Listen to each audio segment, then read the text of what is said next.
All right, so I left off at The Guardian, and I'm going to go into business and governance concerns. Critics and investors have questioned whether heavy drug use could conflict with federal regulations tied to government and defense space contracts.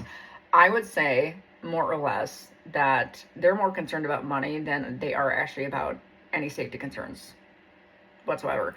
Now, this next part, and this is the reason this is all coming up. So, and the reason I've started coming out about it, and I've tried, except I typically get shut down for the most part. So Elon Musk, and this is written off AI, Elon Musk has publicly claimed that corrupt or fraudulent individuals want to blank or harm him and target his companies because of political actions and government efficiency work. Following vandalism and attacks on Tesla vehicles, such as a arson incident at a Las Vegas service center, Musk asserted the attackers wanted to him and labeled the hostility against his company as terrorism. Musk and political allies framed the incidents as coordinated retaliation for his efforts to audit government waste, while investigators and local law enforcement generally treated the events as criminal vandalism or localized domestic incidences rather than direct organized campaigns against him.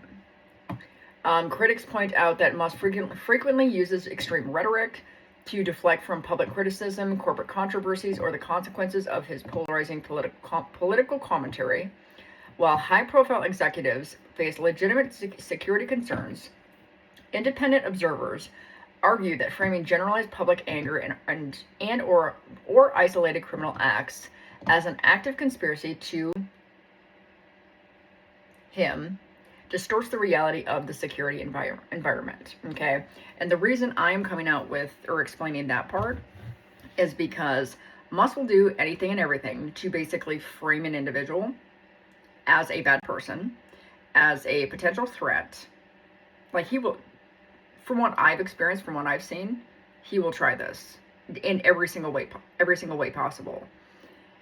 And in my personal opinion, and only my personal opinion, I think Musk actually creates the aesthetic or creates the appearance that people are trying to harm either the company or himself in order to frame himself as a victim.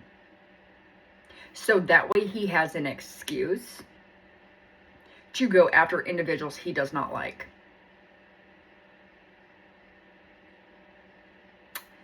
Yeah. And this next part was one of the main things that caught my attention in 2023. In 2022, I basically didn't know who this individual was, or his ex at the time, and don't get me started. The amount of stupidity there, in my opinion. This is what caught my attention.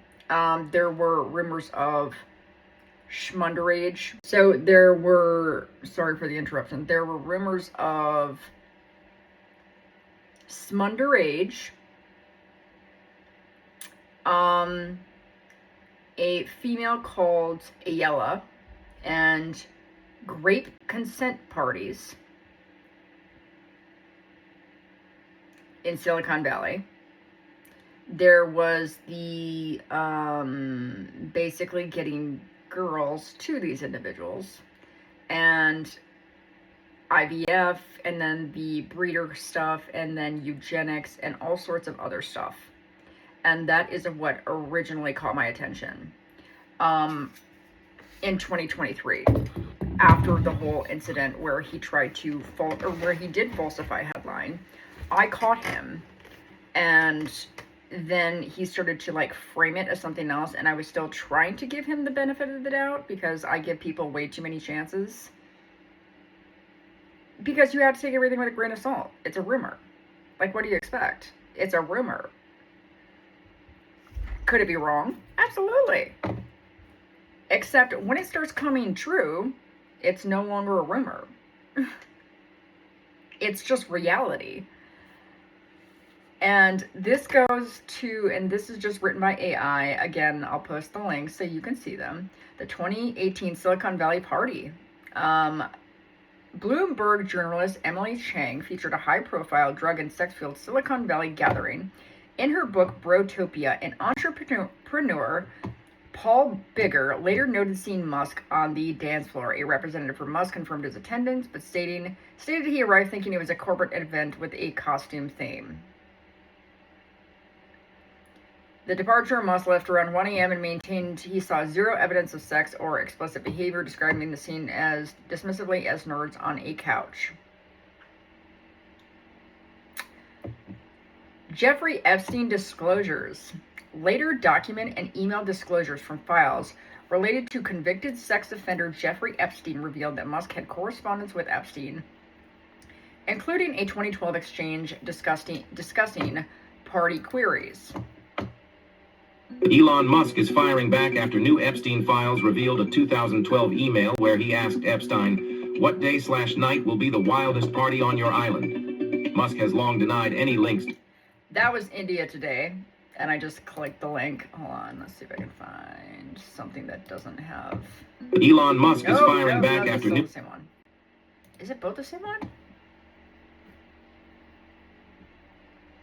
Nope, that's another...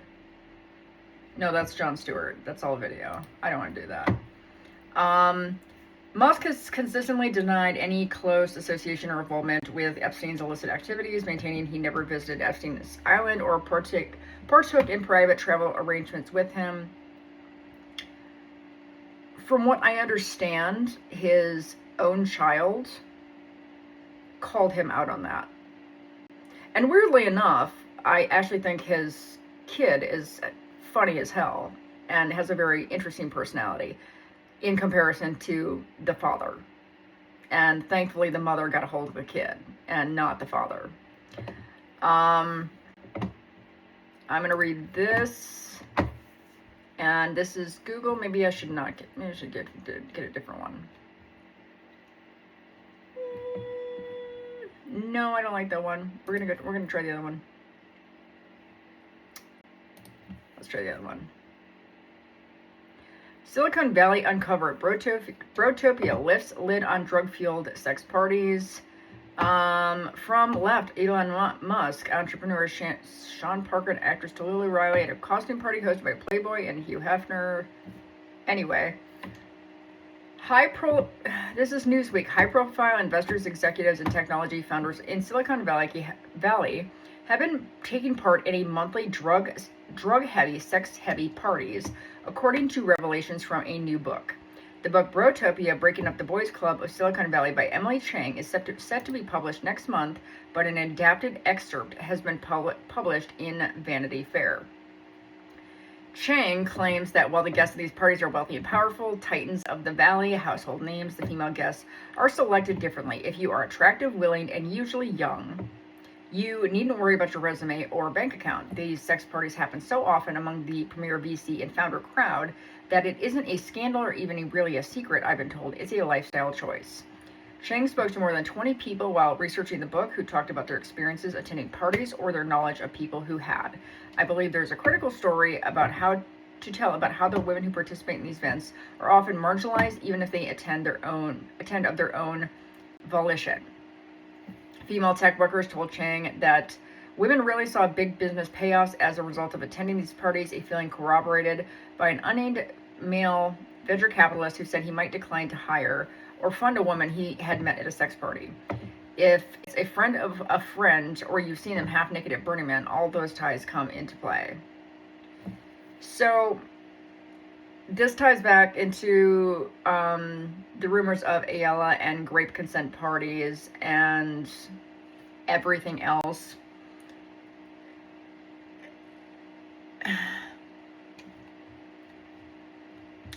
I don't even know how to frame it. There have been the connections between that and everything else that we have been seeing is concerning.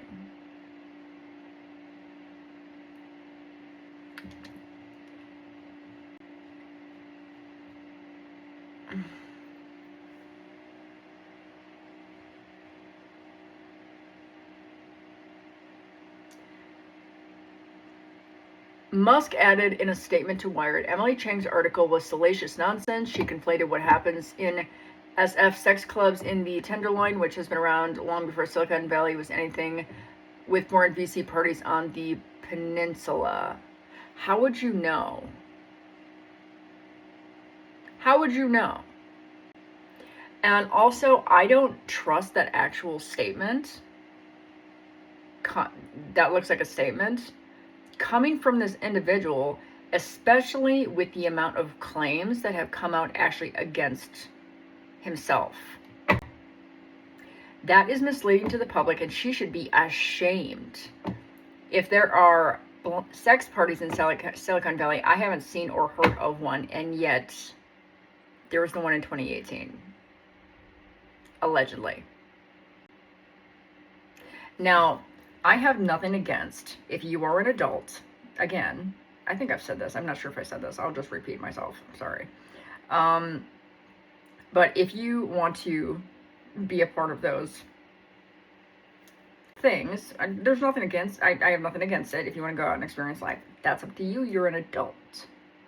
Except when you start overly partaking in that type of environment or among those individuals, you actually put yourself at risk, not just mentally and emotionally, but also physically. So there's that, you get that experimentation part, but you also need to learn, like, you're cut off. Like, you need to learn to, like, also respect yourself at some point in time and just not allow just everybody. Because then it typically ends up looking bad for you, and you end up having to deal with all of the consequences of your own bad behavior.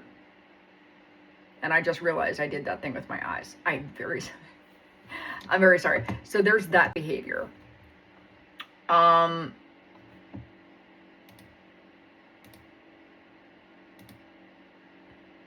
not going to go horribly into, I'm not going to try and bring that too much to the forefront, because I think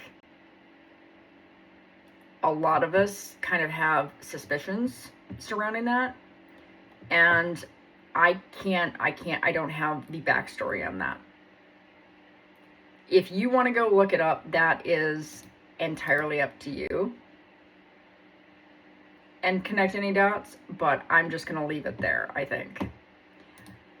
So what I'm going to do now is I'm going to go to the actual articles that I ended up finding, and I'm probably just going to read them off, and then we'll go from there, okay?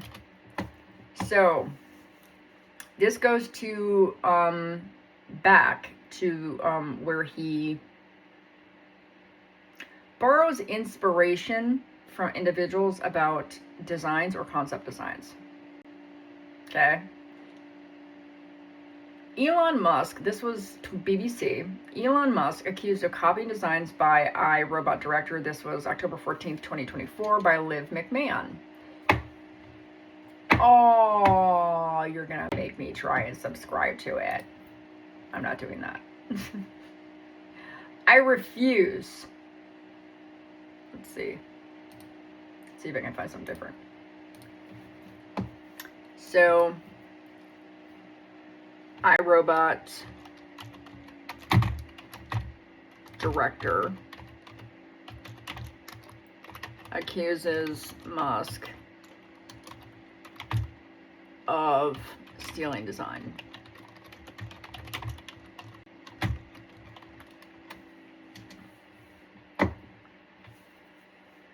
All right, so this is the AI overview.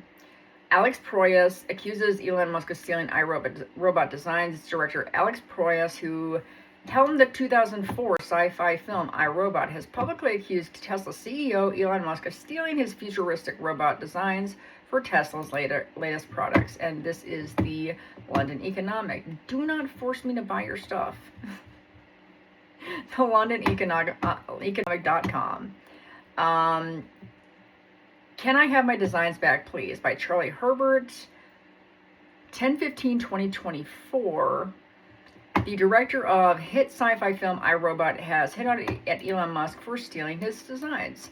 Alex Proyas directed the 2004 movie set in 2035 Chicago, where highly intelligent robots work in public service positions. The futuristic film stars Will Smith as a detective investigating a murder seemingly carried out by the robotic police force in the city. But 20 years on the film's release, Proyas reckons Tesla founder Elon Musk has been taking more than a little bit of inspiration from his iRobot's design, or from his robot designs in iRobot. In a post on X on Sunday, Proyas called out the billionaire, highlighting design similarities from his film and some Tesla products. And he said, "Hey Elon, can I have my designs back, please?" Proyas shared pictures of the Tesla Cybercab, Tesla Optimus robot, and Tesla Robovan next to stills from his film.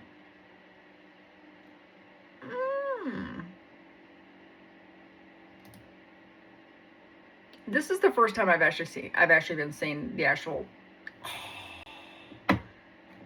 It got rid of it.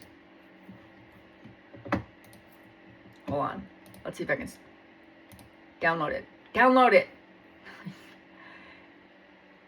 It says, okay, so it took me to X. It said something went wrong. Try reloading, and it won't let me have that photo. It won't let me have that photo. Crap. I'm going to have to keep this, and I'm actually going to have to take a picture of it, and hopefully snap it fast enough so I can catch it. Okay? Because sometimes you actually have to do that, where like it has like a photo, but somebody deleted it, but you still want to like capture it, so you have to be like super fast. You'll be like, you know what I mean? Musk has not responded to Proyas' claims, blah, blah, blah. I'm not going to go into that. So now we're going to go to Moo. What kind of name is Moo? All right. So this is Moo. I can't even say that right. Moo.com. Elon Musk and Tesla are sued for allegedly stealing the creative ideas of Blade Runner. Again, a pattern of behavior. How has nobody noticed this? Just out of curiosity, I'm sure they have. Elon Musk and Tesla are sued for allegedly stealing the creative ideas of Blade Runner. On Monday local time, Elon Musk and his car company Tesla and Warner Brothers Discovery were sued for allegedly using artificial intelligence technology to infringe on the image copyright in the movie Blade Runner 2049 to promote Tesla's robot taxi concept. According to a lawsuit filed by Alcon Entertainment, the producer of Blade Runner 2049, Tesla and Warner Brothers Discovery only temporarily applied to Alcon to use the video a few hours before the Cybercab press conference was held. The Cybercab is Tesla's special robot taxi concept car. The company said it hopes to manufacture it by 2027. Bullshit.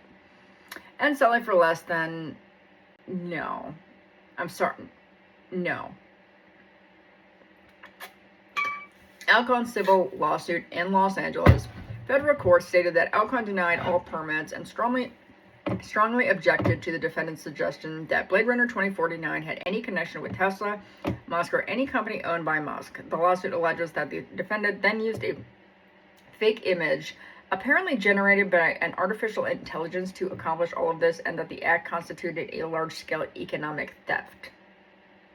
You do realize he owns like all tech, satellites, and AI, everything, and he can and will create the imagery, or probably would create the imagery to save his own ass, right? There's only so many times you can continue to do this in front of the public eye and then still be able to claim what you're claiming, buddy. At Cybercab's press conference, when Musk spoke, this fake image was shown for 11 seconds on the second slide of the live broadcast. Yeah, they do it really quickly so that way people can't actually catch anything, in my opinion. Because God forbid. At the press conference, Musk said, "I love Blade Blade Runner, but I don't know if we want this kind of future.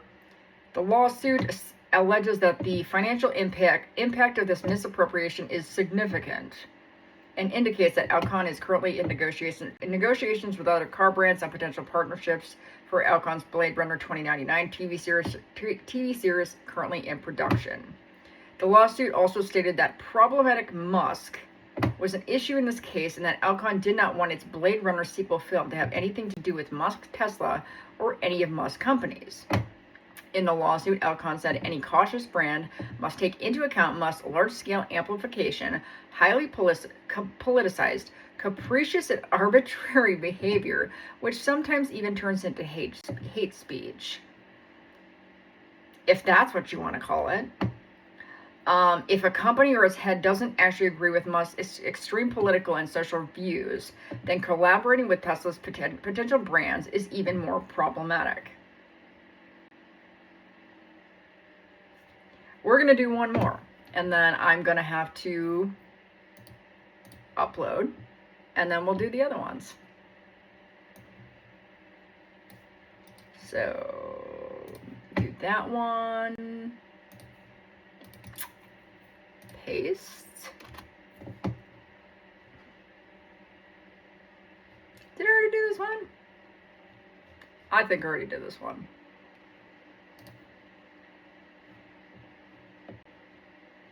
Oh, I think I know why I kept this one.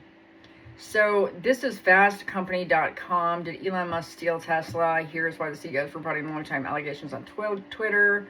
10/12/2020. Written by Catherine Schwab. On Sunday, Tesla CEO Elon Musk responded to long-time allegations that he stole Tesla from one of the company's original founders, Martin Eberhard. In a reply to a Twitter thread from user ENN_Nafnlaus, Nafnlaus, that details a chronological timeline of Tesla's founding, Musk's original statement into the startup, we already had said that.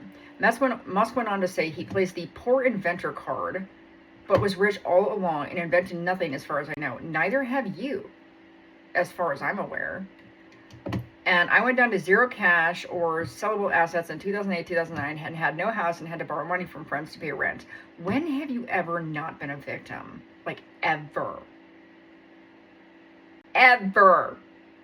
Yes, I'm annoyed. That's how much this individual just... Why are you in the public eye? I feel so sorry for your investors. And then this goes down to, so Mark Eberhard incorporated Tesla in 2003. Musk invested $6.5 million soon after, and then joined the company, leading Musk and Eberhard to disagree about whether Musk was truly a co-founder in the company.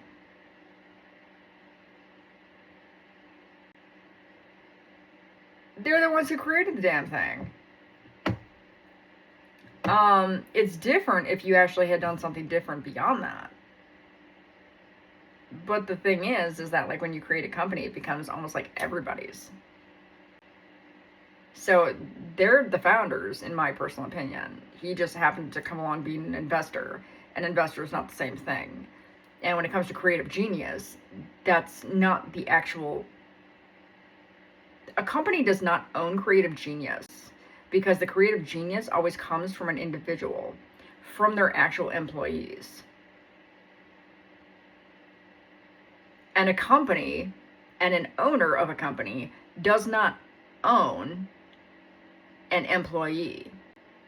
They have to keep an employee in order to use that creative genius. Which is why I personally believe that the kind of happens. It's probably a little easier. And then this goes back to Musk tweets have gotten him into legal trouble before. The U.S. Securities and Exchange Commission filed fraud charges. That's the reason I kept this. After Musk tweeted in August 2018 that he had secured funding to take Tesla private at $4.20 per share, the company's stock price soared.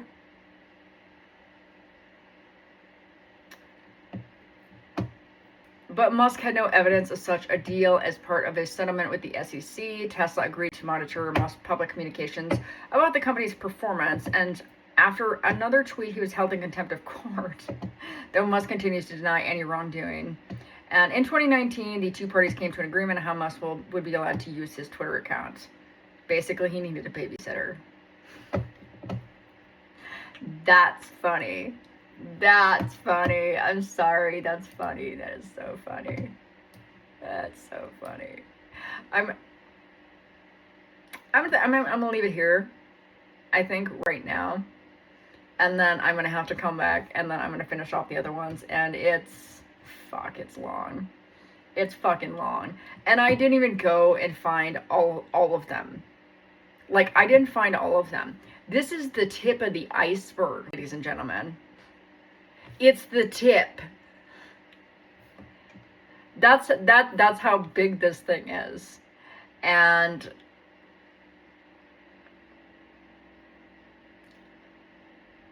have I mentioned I somehow managed to get myself into some really fucked up situations without even like trying?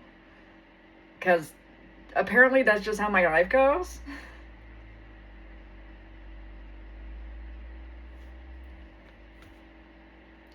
Yeah. I didn't want to end up here.